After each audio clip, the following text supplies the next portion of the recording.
The Swiss Army knife is such a distinctive piece of design that it's known the world over.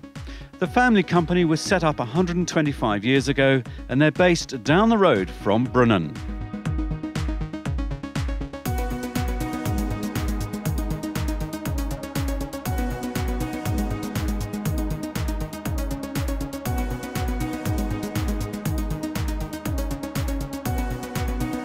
The original 1891 knife was black, called the Swiss officer's knife or the Schweizer Offiziersmesser, for opening canned food and disassembling the Swiss service rifle. The term Swiss Army knife was coined by American soldiers after World War II because, well, according to Wikipedia, they couldn't pronounce the German name, a little bit like me. This is the original multi-tool, and at the Victorinox Museum, Sepp Burgler kindly showed George how to make his own knife.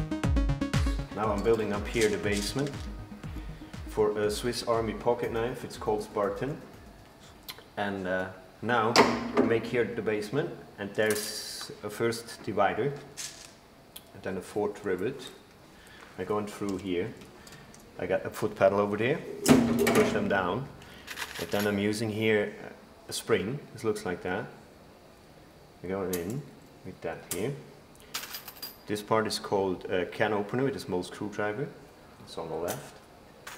There is a reamer, a punch. And there is a cap lifter with a big screwdriver on it. Put that here on the right. So, and now I make pressure to the knives. This is the first floor. I push it down, pull on this here, and then we got the pressure on the tools. That's the system, how it works. And we got a middle part here. Then I'm using the second spring. It's a complete different one. It's not the same spring. And I'm using here a special knife. Because there is, all knives we built here on the table is written on self-assembled. The middle line is in German, means the same and where you did the knife in Brunnen. Really unique. Put them on here. And then what do you like more, a corkscrew or screwdriver? Maybe the corkscrew. Good. Put in a corkscrew. Corkscrew. And then here is a spacer. The spacer we need to lift up the small knife. The small knife, it's like that here. Put them on here. Same again, pressure and pull on this, and then we got all on the same level, and they got the pressure on the tools. So, and now, almost last part, and then it will be U-turn. These three, put them on here. So fast. So just go right on? Yeah. Only on the three? Yeah. I missed. There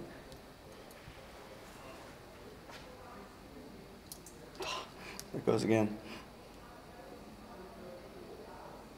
Perfect. And then the... That's all. Foot pedal. Foot pedal. Yeah. Without the chair, that's difficult. No, it's good. Okay. So, now the knife is done. The first part. And now this is a assembled Swiss Army knife, Spartan. Wow. And now important is, if we have done a good job here, then you hear this world famous Swiss Army knife click on every tool. Duck, duck. Here we go. Wow. Not bad.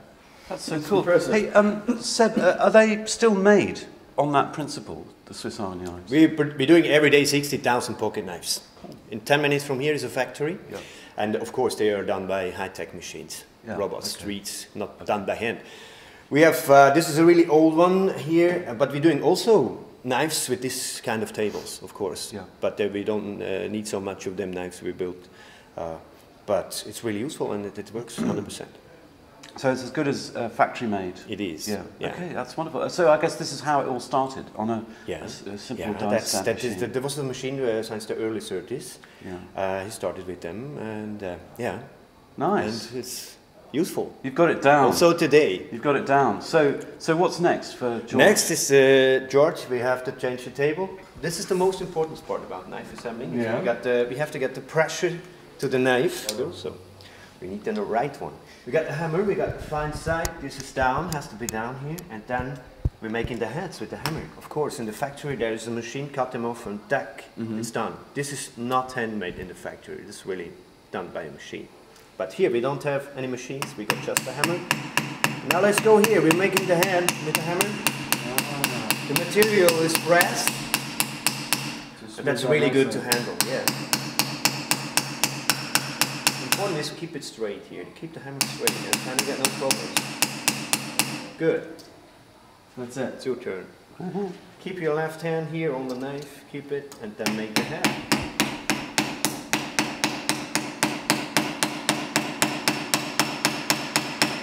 Good. Well done. You can. That's much easier than now. Right? Cross fingers.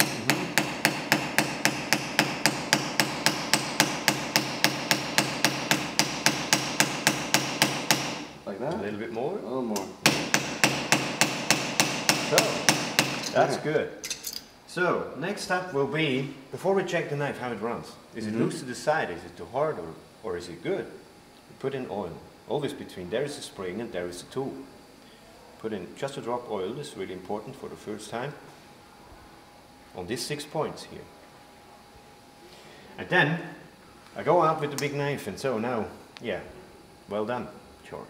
Not loose to the side, but you can hear the click. So, all is there. And that's important. That's also good. Good. You hear that? Yeah. That's good. I can open wine as a lot as you want. As much as you want.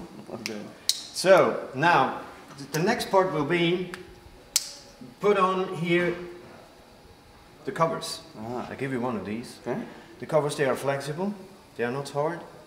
And here we got the flanges, the rings. They are outside, and we just have to put on here the back side, and the same with the front. Okay. Then you can hold the knife like this. Hold it. Yeah. Go in with half a knife here, like that. Corkscrew up here, so, and then press that together till it's there. No space. Good. That's all. Turn the knife, and then the same again. That's all we have to do. Too easy. Good. It is. Well done. It looks like a Swiss Army knife. Wow. So now, yes, the next step will be we put on a ring, toothpick and a tweezer, and then we engraving your knife. Oh, neat. So, George, what are you going to put on your knife? I think we've got to go with Star Sailors League. Brunnen. Star Sailors League. Brunnen. Nice. What would you put on your knife? That's nice. What would you have on it? I'd have diggers or Diggers? something like that, yeah. But no, that's great. Okay. I think that's great. Right. Here we go.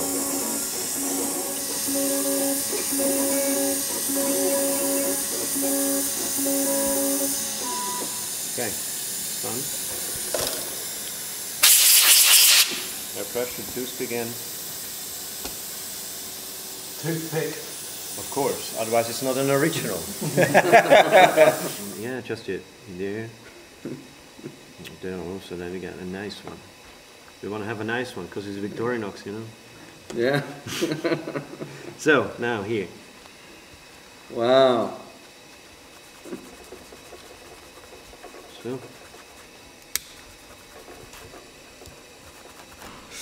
That's your knife.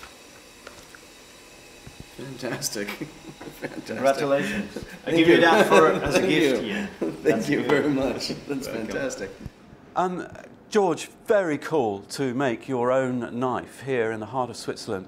It's such an iconic brand, the Swiss Army knife, and I know you're a sailmaker, so you quite like all that machinery, and it kind of says something to you. Yeah, it was neat to see all the little pieces and how they fit together, and the machines that hold things together and push stuff together, and just the small little brass rivets that hold the whole thing together. And also neat too, knowing how many you've had since you're a kid, and how many you've tried to take apart or you're gonna try to break apart, and just seeing how it was actually put together, and it's pretty simple. Yeah, we have a drawer full. We literally in our kitchen. There's about 2 or 3 in our little drawer. Our daughter has one.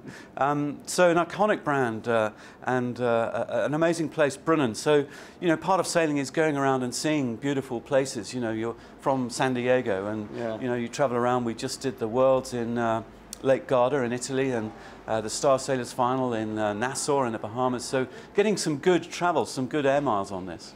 Yeah, it's always tough though to see places when you get to places. We walked by this little shop several times and didn't realize this was downstairs. Really glad you found it, and it's tough to get off the race course and out of the yacht club and see something different. We've been hearing a cow every morning, but we haven't found the cow yet. We've seen some goats, so yeah, it's definitely exciting to get out and see something different here today. Well, if we come again, we'll get straight into the chocolate factory, I think. That would be all right. Good idea. And I have to say that with some of the crew, we went and had a cheese fondue the other night, which was great fun. Traditionally Swiss. You're with Serge, who is French Swiss, Swiss French, and you've got that kind of language thing going. Are you beginning to sort of tune in? Are you getting it down? Well, we got a few modes, or it's still a little bit difficult for me to remember which one is ease and trim on the upwind sometimes. And what is it? Choqué is? Choqué is to ease, and bordé is to pull, and avancé is forward. And there's a few other words I've written down on the side of the boat. But then for downwind modes, is he supposed to sit? He's supposed to stand? Should he lay sideways and go back and forth? We finally said, okay, this is Serge mode. This is Pascal Rambaud mode. That's Bart mode. And so we've come up with a few short versions of naming things on where to sit, and it's still a little difficult. But yeah, we're having a fantastic time. He's having fun all the way around the race course. It's fantastic to sail with. Well, even well though we done. don't even know what we're all talking about. But. Well, you're having a great time and doing particularly well. Congratulations. It's been a nice little trip for us to come into the Victorinox little factory, make a knife. Yeah. Great memento, and we wish you the best of luck today and tomorrow. Cheers, right. George. Thank you. Cheers. Thank you.